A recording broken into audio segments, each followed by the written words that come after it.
Hello everyone, welcome back to the channel. Happy Sunday. Hope you've all had a very good weekend. It's been absolutely stunning weather-wise, absolutely brilliant. And I don't know, we've got to start, who saw the aurora? If you're from England this weekend, it was absolutely fantastic. The Northern Lights, whatever you call it. This isn't astronomy channel, but we've got to mention it because it was absolutely stunning over the week. But how is everybody? Good evening, everybody. Good evening, Matt. Good evening, CM17. Great to have you all here with me. Let me know if the audio is okay. So I've not had a chance to test it. I may not be quite as long on tonight. I've got quite a few things I need to do for work, such as the experience when you're doing a YouTube channel and still working full time. But how is everybody? How's everybody's week been? We're so close, aren't we? We are so close now to the Euros. Good evening, Dan. Thank you, Matt, for letting me know. Must be Sunday. Brilliant, Kurt. Nice to have you with me. So, 1, 2, 3, 4, 5. We are 5 weeks away, as of today, until England's Euros kicks off against Serbia. Will I be at the England-Iceland game? Yes, I will be. So you can see the agenda. It's sticking pretty much to what it was last week because we're at the end of the season now. But it doesn't mean that we can't keep discussing that squad until it gets announced. I'm not going to go into the squad detail each week, but we're certainly going to keep having a look. England player of the season, I think we'll debate that over these next couple of weeks as well. Yes, I'll be at the England-Iceland game, and I will also be at the England... Who do we play before? And I'm losing track of everybody.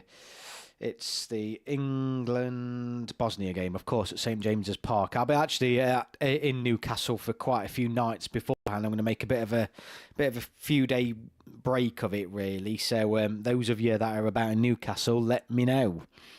So yeah, I'll be at Newcastle Monday. Is it Tuesday? Monday night, yeah, and then at Wembley Friday night for the Iceland game. 22 days till Bosnia now. Yep, 22 days, 5 weeks. Evening, Gary might have to run, but I'll catch the stream later in the week. That's no problem, Tom. Thank you for popping on and saying hello.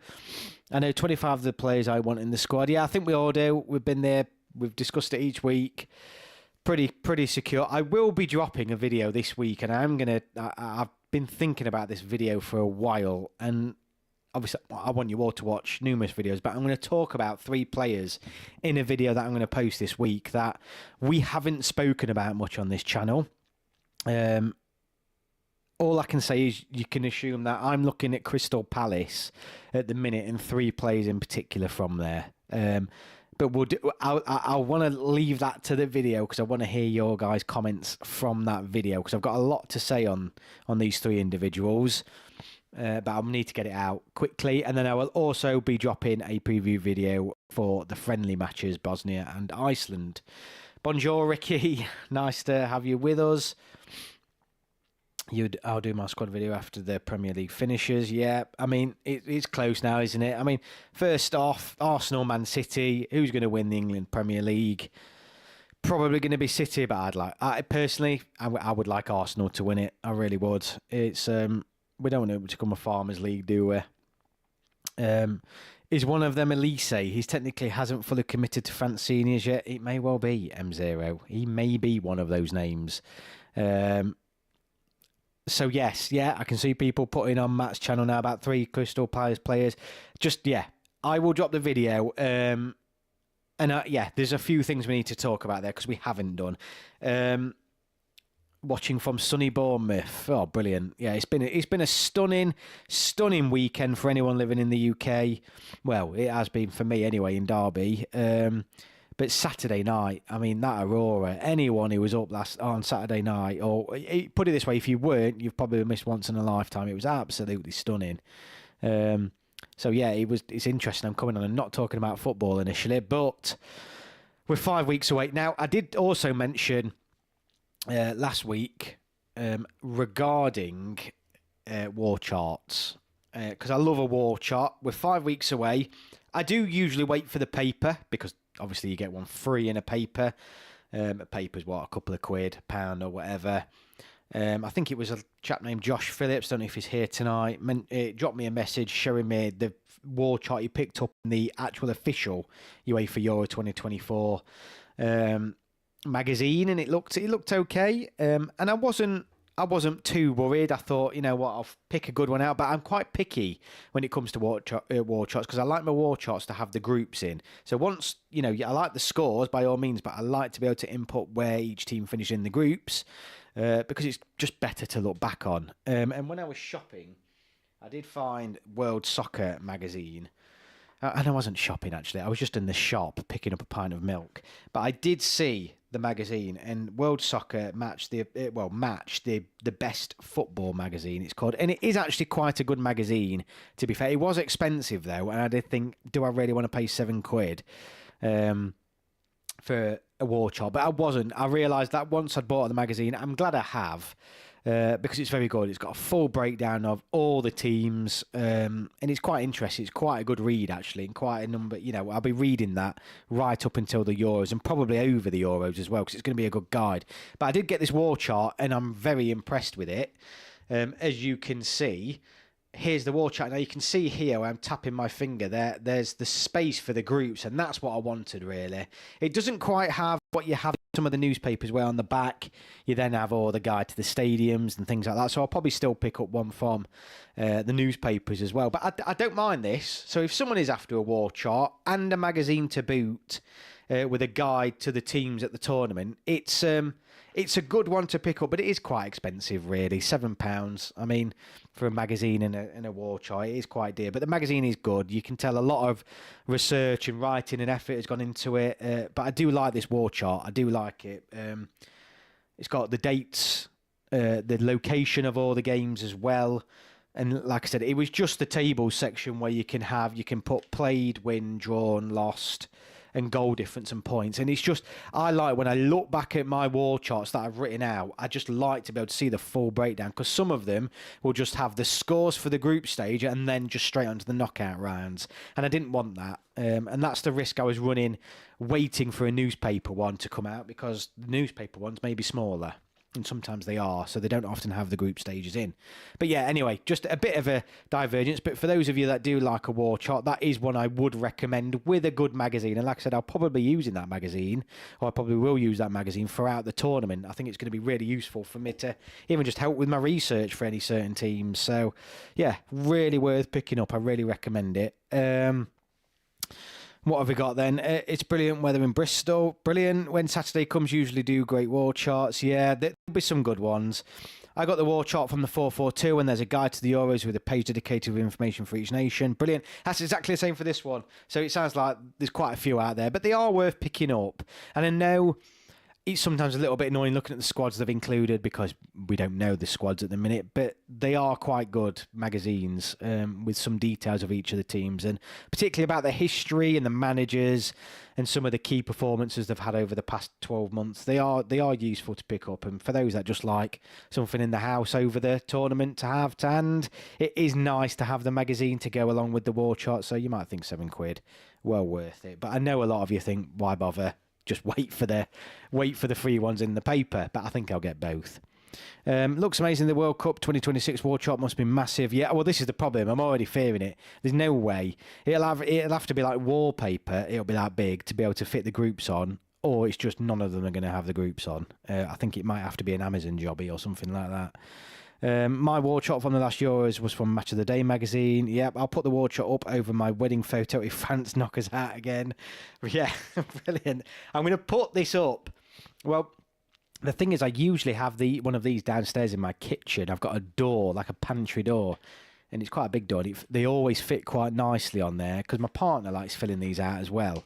But I may, because I'm going to get two, I may stick one up here for the tournament. I don't know. I mean, I'm not sure how much you guys can see it, but it might be cool to have one in the background for the videos. I still have my World Cup war chart from Euro 2020 because it was a good tournament. Just a shame we couldn't bring it home. Yeah, it is. I mean, I'm a bit annoyed. I've lost all the ones I used to have as a kid, like France 98. But France 98 is probably the first tournament I had a war chart for, and I did have them all, but I don't know what I've done with them. I've got a few though now that I did consciously keep a record of, but the others they've just lost over time, and I'm a bit gutted about it because as a kid I used to love them.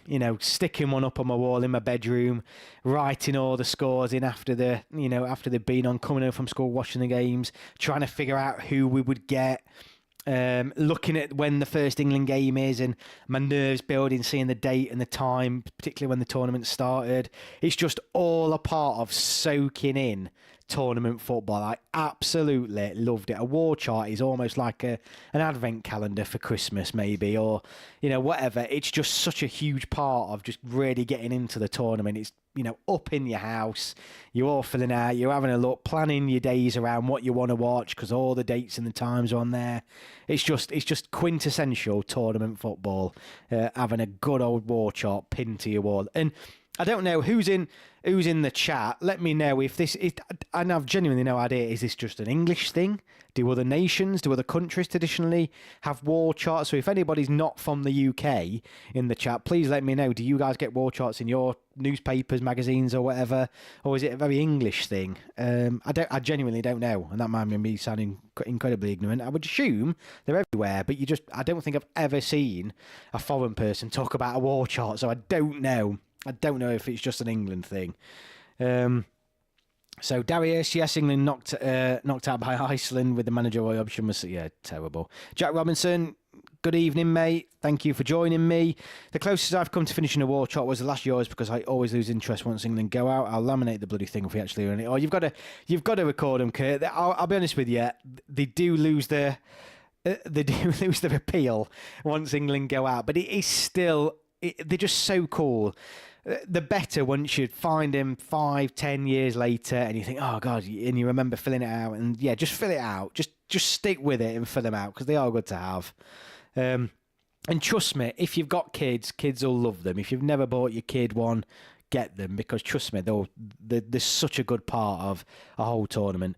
I will never throw my 2002 World Cup sticker book because it was my first major tournament and my dad spent a fortune to complete it. Yeah, I mean, I used to collect the old Premier League sticker albums. I've got some completed ones, I think, from 95, 96, and 96, 97.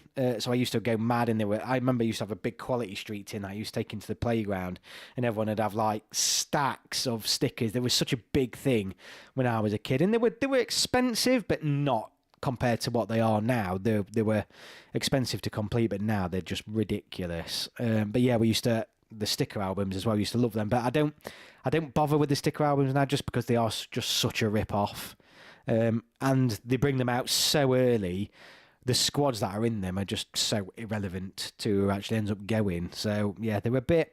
I get why people collect them, and to be honest with you, if I bought one, I'd probably be hooked again. But yeah, they just sort of lost. Haven't kept the same appeal to me as a war chart has. 1 month, 2 days in Euros. Kurt Barlow, I'll ask my brothers in France now and let you know about the war chart thing. Thank you. I genuinely don't know. I really don't know if this is I've just genuinely never heard anybody else other than English people talk about them. War chart is getting me really up for the Euros, if it's possible to be more up for it than already. I mean, get it up now. I'll be getting this up now, and you just every morning you'll have a look and you'll see. I mean, I'm looking on here. We all do it, don't we? We go to the final, and the final here, Sunday, 14th of July, 8 p.m. Berlin. I'm looking at that, and there's 2 empty slots there, and you're just praying.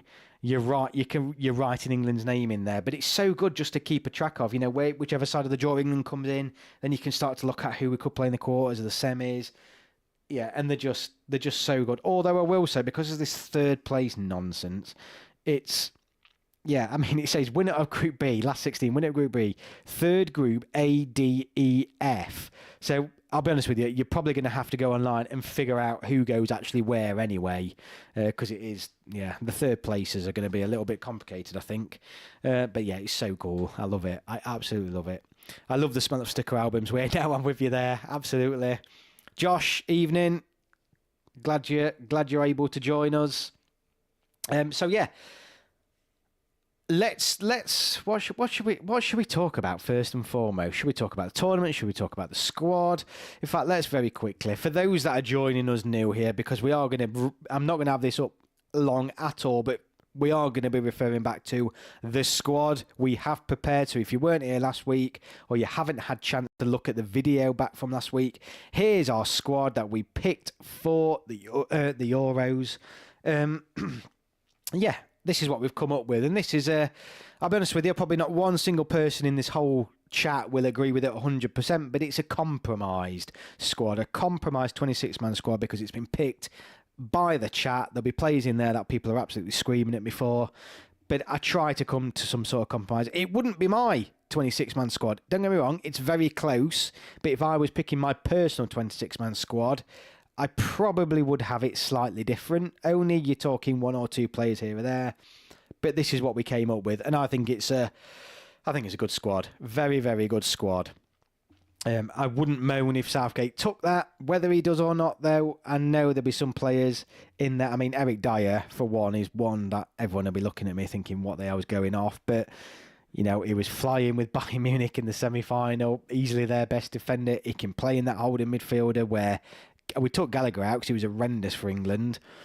But, yeah, I mean, realistically, is he going to go? Probably not. But I understood the logic around him being picked by people, and has all sort of come into agreement. Actually, he can still offer something to England. I would pick Sancho over Watkins, so that's a comment straight away. Why Gomez, terrible player, worse than Alibek from Romania and Diaz from Portugal? I guess beggars can't be choosers at left back. Yeah, I mean, this is it. Darius, Bagani, you're absolutely right. Some of these players are going to be controversial, although I wouldn't take Sancho. I think he needs another year yet to prove himself. But this is what it is. I mean, I'm more than happy to put my personal 26-man squad out on my community page and compare it side by side. It's not going to be hugely different. It really isn't. But I really want you to watch the video that I'm going to drop this week regarding the Crystal Palace players, 3 of them in particular. Shaw is back training according to reports, touch and go to play a few games before the season ends. Well, if he can, I mean, how many games are Man United on now, though? Because I know Arsenal are now on 37, so they've only got 1 game left. Are Man United on 37 or are they on 36? I mean, if he can play, if they have got 2 games, and if he can play those final 2 games, he instantly comes back in for me. Instantly. Yeah, so Man United have still got 2 games left. They're on 36. So if he can play those last 2 games of the season, it'd be brilliant. And obviously the final as well. That would be really good. Josh Phillips want to see your squad. Yeah, no, I mean, it won't be massively different, but I think there's probably a couple in there that I'm going to throw in. God, when you look at it laid out like that, the difference between our defence and attack is night and day. It absolutely is, Kurt. Absolutely is. We all know our Achilles heel is our defence. So is it a case of your best form of defence is attack? Is it a case of you overcompensate for your defence and pick more players there? I can see all different types on that. My changes will be Henderson for Ramsdale, Mitchell for Chilwell, Konza for Gahey, Wharton for Bowen. Don't know about Dyer and Watkins yet. I agree about not taking 3 strikers. Yeah, the 3 strikers thing is arguably one of the things I'm struggling with the most, because Watkins, you just can't leave him out. But I prefer Tony for England in the style we play as a holding forward. I think we should forget about Shaw. He's never going to be fit. I'll be honest with you. I'm sort of feeling that anyway. That's the way I've treated Shaw throughout us picking this squad. I've just completely not even discussed him because that's the way I've been sort of going ahead with Shaw. And in my squad, he wouldn't be in it. It's such a shame because he is our best left back. Reece James a possibility now after being back for Chelsea. Yeah, but he's just.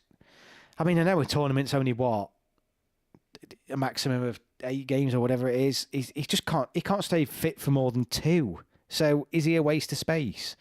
He is good, don't get me wrong, but can we trust him to stay fit?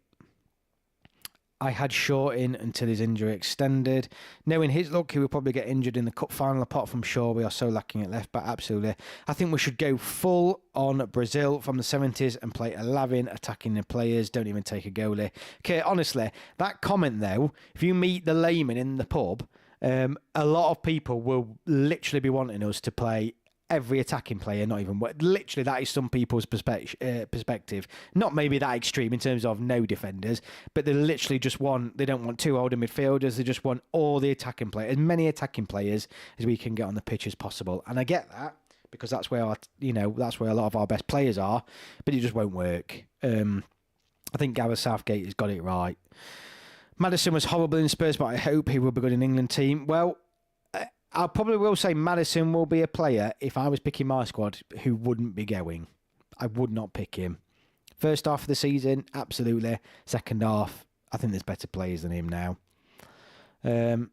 Sure, he's so good when he's fit. Just a shame he can't stay fit. Yeah, he's had it. I mean, he got hit by that bad injury this season, didn't he? And he has had his fair share of injury concerns.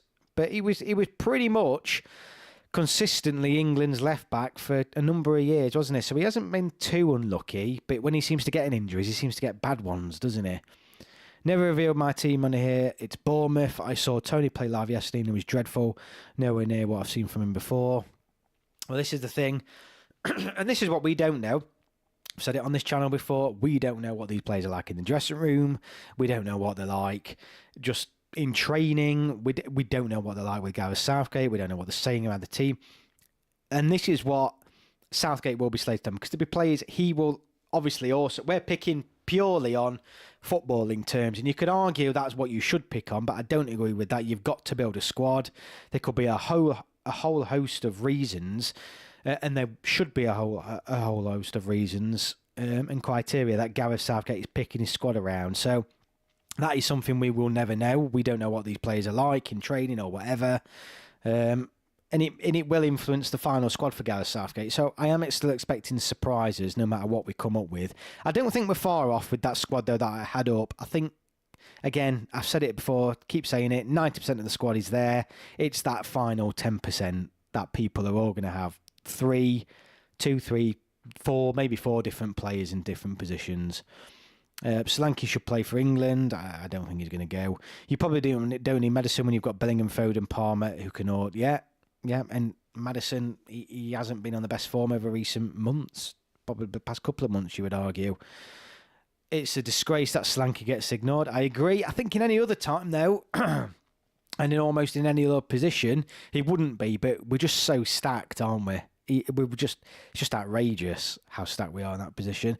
The average England fan who doesn't watch games outside of tournaments slag off Southgate for not playing a pivot of Jude and Rice. Yeah, we got battered when we played that in the Nations League. Your view count will grow if Southgate adds Ben White to his squad. Well, maybe. I mean, the thing is, I think that's the one thing I've said before.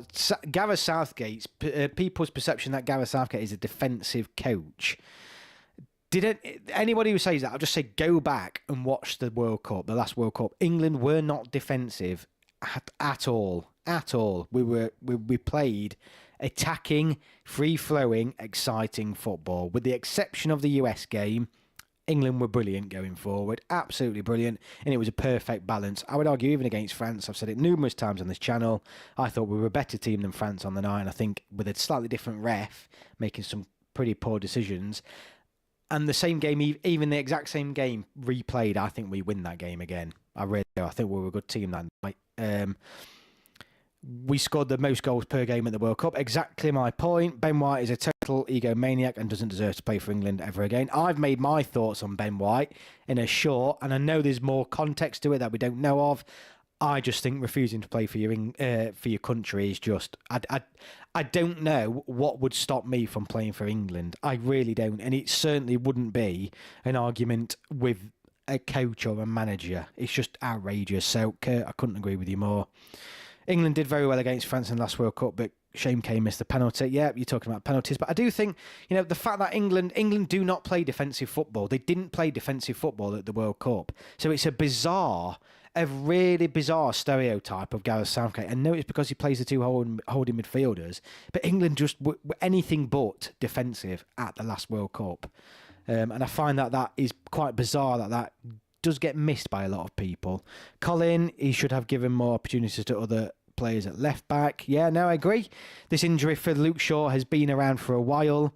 Maybe he should have brought in some other players. To be fair, though, even in the last squad, he had a lot of injuries as well. So We're having a lot of bad luck with injuries at left back, to be fair to Gareth Southgate.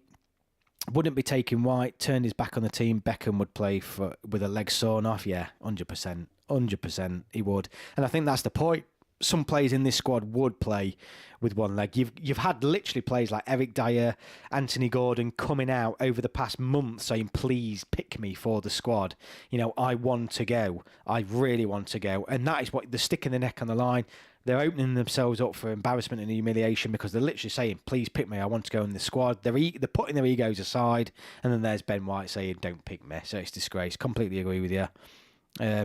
England's defence is not great. Now we know, and that's probably what's going to let us down. Particularly it's the pace at the back. That's the problem. Aerially, I think we're fine.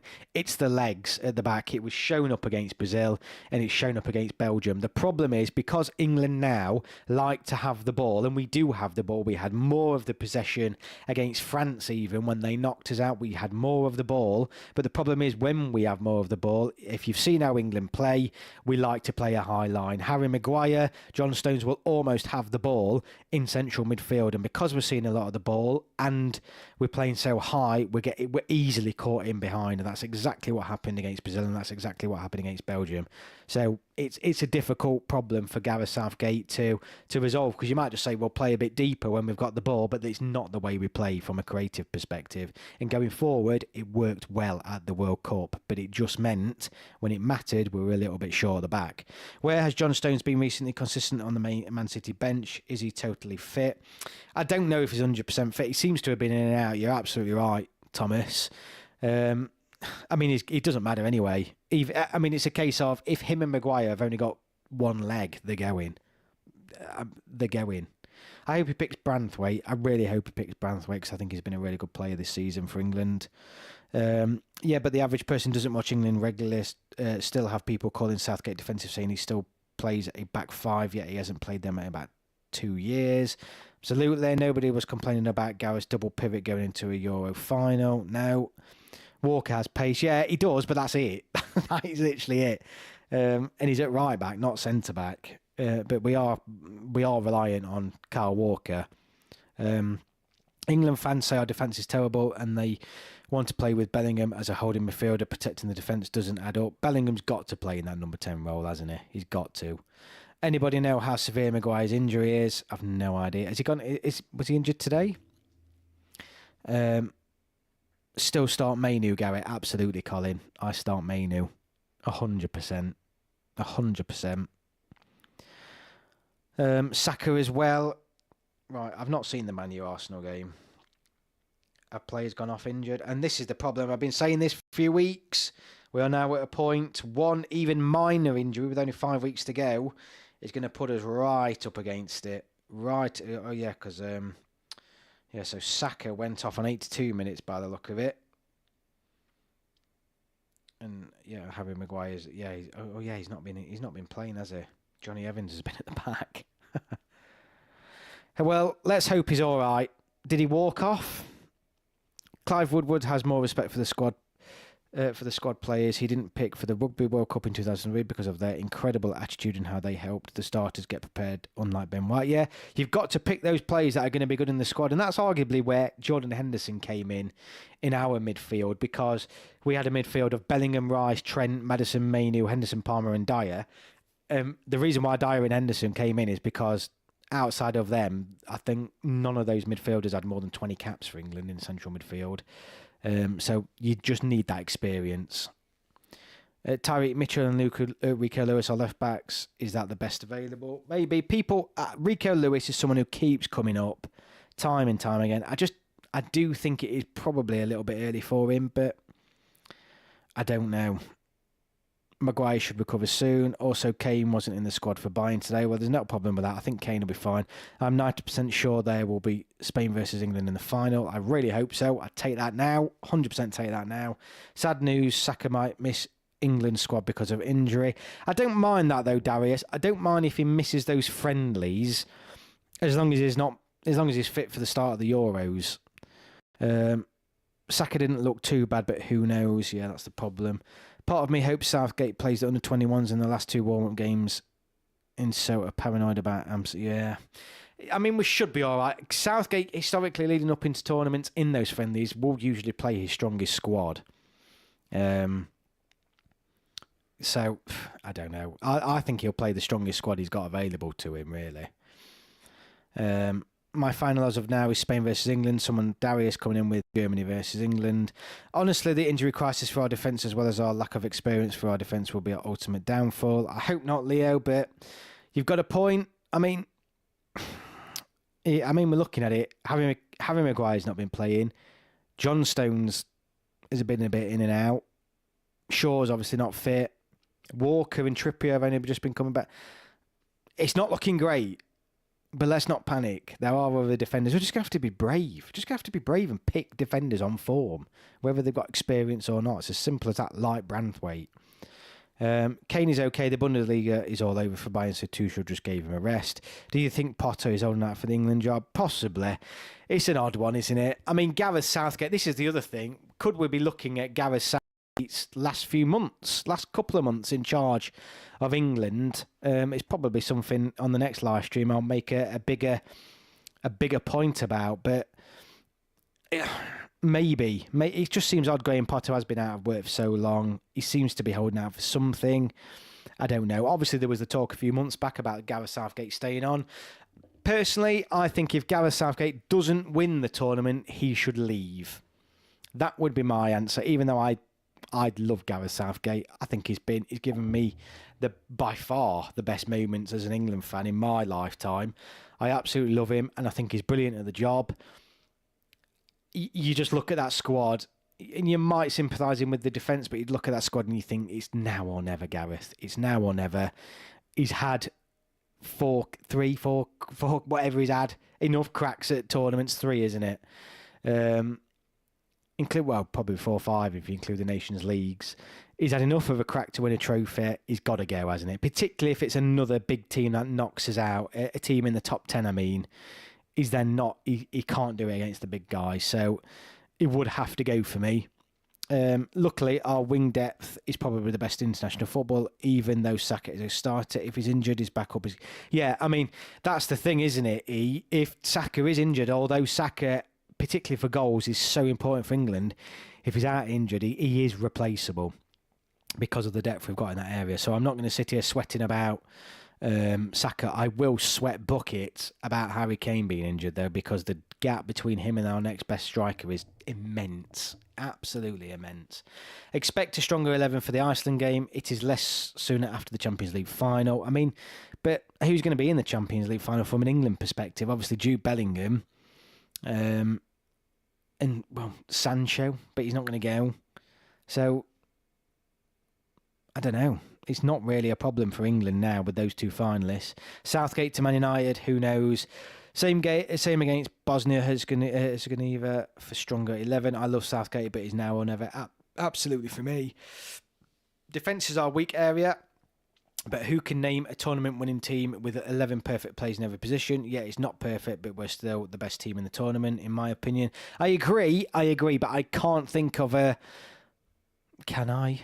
No, I can't think of a team that's ever won an international tournament with a crap defence. I can probably think of a few who haven't had a great attacking talent, including Portugal, who I don't think won a game or in open play in 90 minutes when they won the tournament. Or, you know, there's been a few who aren't great going forward, but they've been solid at the back. I think Bellingham won't play against Bosnia. No, he won't. He 100% won't if he plays in that Champions League final, which he will. Possibly not Manchester clubs players too because of the FA Cup final. Yeah, but there is another week between that and the FA Cup final, so I wouldn't see the FA Cup final as too close for the Bosnia game. So Gareth Southgate may think differently, but I think that's a reasonable enough rest for them. I wish the press stopped focusing on him going to the United and instead focus on what he's doing with this squad in this tournament. Also a concern if Declan Rice is injured, we don't know. Yeah, I don't think he will do though. I mean, Arsenal have got 1 game left. Hopefully he won't get injured. Gareth feels similar to Joachim Low for Germany 2006, 2014, being knocked out on the door for a few tournaments, hopefully leading to a breakthrough. Yeah, it does feel like now or never. I've said it before. I want England versus Scotland final. I think we all do, but I'd also love to see Scotland get battered in the group stage. I don't think it is now or never. Personally, when you look at some of the youngsters coming through. They've just won the under-19 and under-21s. I think it's only getting better. Yeah, fair point. Portugal only had the Wales semi-final win in 90 minutes. Yeah, they weren't very good. I mean, that is the thing. That is a hill I'm with. You do not have to play the best football in the tournament to win it. It's a tournament. The beauty about tournaments, unlike a league, is that arguably the best team doesn't always win the tournaments. I'm adamant about that. The best team at the last World Cup in terms of Argentina, in my opinion, were not the best team at the World Cup, but they won the tournament. Because they're single games, they're knockout games. Anything can happen over 90 minutes. We've all seen games where a team will get battered for 90 minutes, but score a sucker punch goal in the last few minutes or whatever. And that's the beauty of tournament football. You do not have to be the best team to win it, but it helps. Obviously, it really helps. Defence is our weakest area. It's bloody penalties. We learned to win those. We're virtually unbeatable. I think we've got... I know Kane missed that penalty a bit. I fancy England in penalties. I do. I think we've got some good penalty takers. I think Saka and Maguire can take a killer penalty. I think Kane, yeah, he missed that one, but I think Kane, Saka, Maguire, Palmer, Tony, if he goes, there's plenty of penalty takers in this England squad. Wales did very well in 2016 with Bale. Pickford can take a pen. Yeah, he can actually. Yeah. So and he can save a pen. He can say, if you look at what Pickford did in that final against Italy, the poor sod. He did his part. He did everything. If it was for Pickford, that we'd have won it. It was the penalty takers that cost us. Gareth Southgate actually has a good record as a manager in penalty shootouts. Well, it's not bad. It's not great, but it's not horrendous. I mean, the fact is he won our first ever penalty shootout at a World Cup, didn't he? So we'll take that. But I don't... penalties aren't something I fear anymore. I think it is a monkey off our back. I know penalties can go any way, but I think England's got some good penalty takers. Definitely. I can name 5, 6, 7 players who I would be more than happy stepping up to take a penalty. Problem is we always bottle it in the shootouts. 2 from 5 against Italy. Yeah, I know. You're right. They didn't do that much better though. Do you think there's any worries with Kane taking pressure penalties? The 2 biggest penalties he's taken have both been missed in the semi-final against Denmark and quarter-final against France. I do think that. And to be fair, I think that's something that didn't get spoken about much. That penalty he did against Denmark, obviously he did score, deflected, but it was a crap penalty. He just seems to... He just doesn't do what he normally does in real pressured moments. And I know it's easy for us to sit here, but he does seem to struggle with that pressure. So, as a manager, are you looking at that from previous tournaments and thinking, right, someone else needs to step up? Arguably, someone younger who's got no worries at all. You know what, Palmer, for example, he'd just try and top bin it, wouldn't he? But you do feel that there has been a couple of times when the pressure's got to Kane. So will he still be the penalty taker at the World Cup if we get a last-minute penalty? He will. Let's be honest, he will. But should he be? I think it's quite an interesting point you've raised there. I wish in the final we was losing 3-0 and then the second half, Kane scores a hat-trick to make it 3-3 and Bellingham will score a last-minute winner. Bagani, I'm going to come and watch football with you, mate. What a... It sounds like something Hollywood's written. Penalties is determined 90% by who practices better. Yo, bro, I'm from Slovenia. Do you think we can reach the round of 16? Of course you can, mate. Absolutely. Any team. I was just saying, I don't know how long you've been on Ribatomi. I think that's how you pronounce your name. Sorry if not. But the beauty of football, any tournament football in particular, anything can happen. Slovenia can absolutely make the knockout rounds. I think you're in, it's a tight group in England's group with that. So I think absolutely you've got a chance. If anyone has watched the show, Dear England, the way Gareth Southgate dealt with the penalty and situation and made sure the players were prepared was incredible. Yeah, I just think you need play. End of the day, you just need players to step up at that point. The manager can do nothing on a penalty shootout. It's down to the players. Kane scored against Colombia and Italy. I don't remember if he stepped up against Switzerland. I want Southgate gone after this Euros, as the abuse he's had for the job he's done is stupid. But besides Tuchel, can't see anyone improving us. I think Potter has round of 16 exit written all over it. Yeah, would we want a German as England manager? Just putting it out there for Thomas Tuchel. I'm not giving my opinion on that, but just putting it out there. And the problem is who does replace Gareth Southgate? Oh God, you're saying you can count on England for penalties. You've jinxed us now. Kane did score the biggest penalty of his life against Italy in the final. Yeah, he did actually. He did. To be fair. Good evening, Lambert. Good evening, Fozzie, mate. How are you? Hope you've had a good weekend. It's been stunning, hasn't it? Absolutely stunning. I believe Slovenia will be doing very well this year with the goalkeeper Jan Oblak. Yeah, but the problem is you need players out. I mean, Slovenia could do something in this group. Absolutely. I think that England group is so tight. I think England obviously are, and I do obviously think this, England are far better than the three other teams. But I think after that, it's anybody's. Really is anybody's. And the fact that the top three teams go through, I mean, it's almost like the dog and duck is going to be in the round of 16. So you've got every opportunity. You win one game, you're almost guaranteed to get through. That's the thing with penalties. No matter how much you practice, when it comes to the moment, it will always be 50-50, no guarantees. Yeah, a German would be fine if they embody us like Serena does for the women's team. Yeah, I know Rob Edwards is Welsh, but I rate him so much. He could be a potential replacement. He's worked with England 16s before as well. Benjamin Sesko will be huge for Slovenia if they go through. Yeah, no, absolutely. And I just don't fear penalties. I don't. And you know, like I said, I can pick 5-6 England players who I'd put money on them scoring for England. Like I said, Saka, Palmer, Kane, Maguire. We've said Pickford can take a penalty. I'm even going on to the keepers here. But there's plenty of penalty takers now in this England squad. My brother-in-law replied, yes, they do have world charts in France. Great. Honestly, I genuinely did want to know that because, I don't know, I've just never heard of a foreign person talk about world charts before, so I didn't know if it was an English thing or not. So thank you.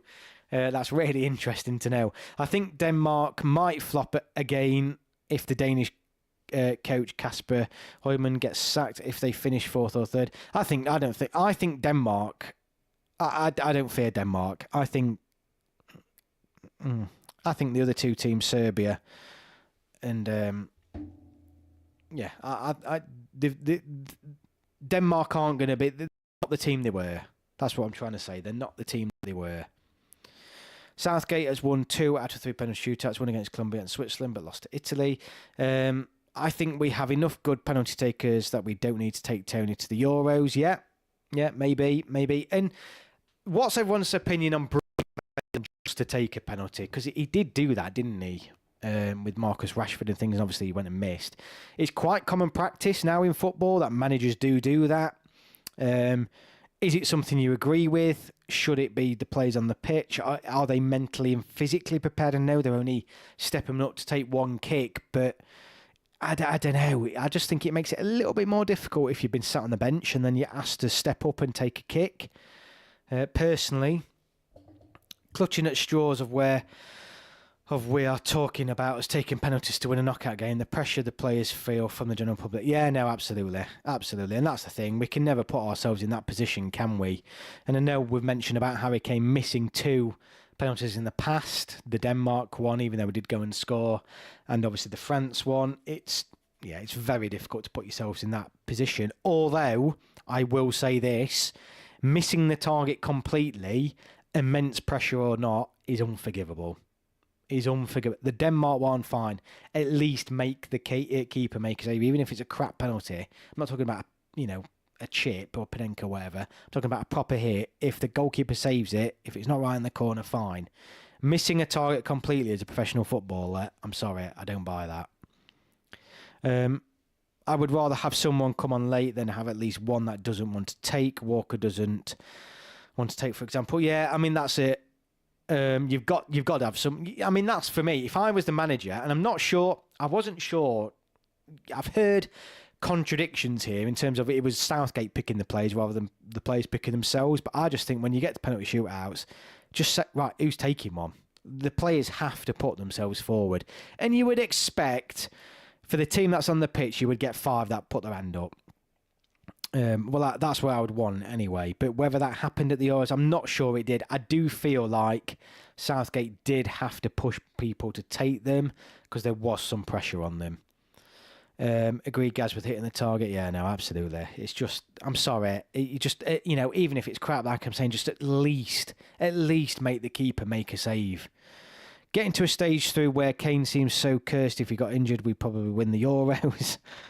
No, we wouldn't. We need Kane. Don't worry. I'm not discounting Kane at all. Southgate asked who wants to take. 6 volunteered, and Southgate picked the 5. Okay. Southgate did pick them. Grealish wanted to take one against Italy. Yeah, I thought he did pick them. I knew there was a bit of like volunteering, wanting to take no one, and it was. I think for me, you've just got to. I would go with the players who put their hand up to take them. I honestly would. Palmer would 100% step up and take one. He's young and fearless. Absolutely. Kane would. Saka would. That's 3 right there. Maguire would, and he can hit a penalty. Kane or Vardy, mate. It's not even a debate. Before Rashford and Sancho, Southgate would have been asking them, you can take a penalty. Thing is Rashford, it's the one thing he usually does do all right. But, I mean, again, he didn't hit the target. He hit the post, didn't he? Did not hit the target. It's just inexcusable. Jordan Pickford Panenka to win the final against Germany. Imagine the scenes. Imagine Henderson could take a penalty even though he missed last time. He has experience under pressure in those situations. The problem is Henderson, from a senior player, from a pressure, I think he would be one to put his hand up. I just don't think he would be the best. I just don't think he would be the best to take it.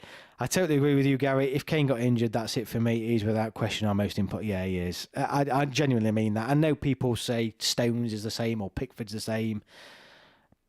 Probably Pickford for me as well, 'cause I don't know, but Kane 100%. I don't think we win the tournament if Kane's not playing. Maguire, the best penalty taker. Foz, honestly, that lad, he has taken some unbelievable penalties. He's quality. He top bins him. He literally the keepers get nowhere near him. I don't believe Southgate is the kind of person to pick a penalty taker that didn't want to if they didn't know if they wanted to. Well, I don't know. There's been a lot of gossip about what actually happened with those penalty takers at the Euros, and I seem to read quite different contradictory things where players have volunteered, but then Gareth Southgate picked those the volunteer, and some that wanted to didn't, and it all got a bit messy. Hendo should not be touching this squad at all. Maybe not. I think he only gets there because of his experience. You can't have an entire midfield full of under 23-year-olds with less than 15 caps. So you've got to have some experience, even if he's in the dressing room. Yeah, and that's the only reason why he probably makes it for me. But anyway, we've spoke about loads. I'm just going to quickly look on, because I am going to finish up soon. I'm just going to quickly preview, obviously, Bosnia and Iceland. We spoke about it at the start. These are the next games, and they're coming up fast now. So now's the 12th. So on the 3rd of June, so I got my calendar right, 3rd of June, England play Bosnia at St. James's Park. I hope you're going to be there. I will. I'm making a long weekend of it. I'll be there Sunday and Monday night as well. So I've never been to Newcastle before. Absolutely looking forward to it. It's been like 20 years since England played in Newcastle, which is a disgrace. Absolute disgrace. England should play there much more often. I think it's going to be a great atmosphere. I also think there are still tickets available, and I don't know where they're sat. They might be in the heavens, but I'm pretty sure this week the FA have been tweeting out tickets are still available, so if you're interested, pick one up. And then on Thursday it is of course England versus Iceland back at Wembley, the final game before the Euros. Remember, England's squad will be picked a week on Tuesday. It was going to be the provisional squad, so it's going to be the 21st of May. It was going to be the provisional squad, which was going to be a 26-man squad, but obviously now, because the squads have extended to 26 men, it'll just be the full squad. So when he announces it on the 21st of May, stick it in your diaries. I'll do a live stream, because I'll come on to my program over the next few weeks because I am away. So next Sunday there will not be a live stream because I'm in Wales, but the Tuesday night I will do a live stream because the England squad will have been announced. So next Sunday, I won't be live streaming, but I'll be live streaming on Tuesday to cover the England squad. And I'll probably do a video on that as well, obviously. Then the following week after that, that Sunday on the 26th, I'll do a live stream. Then the following Sunday I won't because I'll be in Newcastle. So the Sunday before the game on Monday in Newcastle, I won't be doing a live stream because I'll be in Newcastle. I won't be sat here in this room. And then after that, I'll do a live stream on the 9th, and that will be a week. The 9th will be a week before England Euros, so that will be a brilliant live stream to join in. I'll probably put a timetable up on the community page so you guys can all keep track of everything.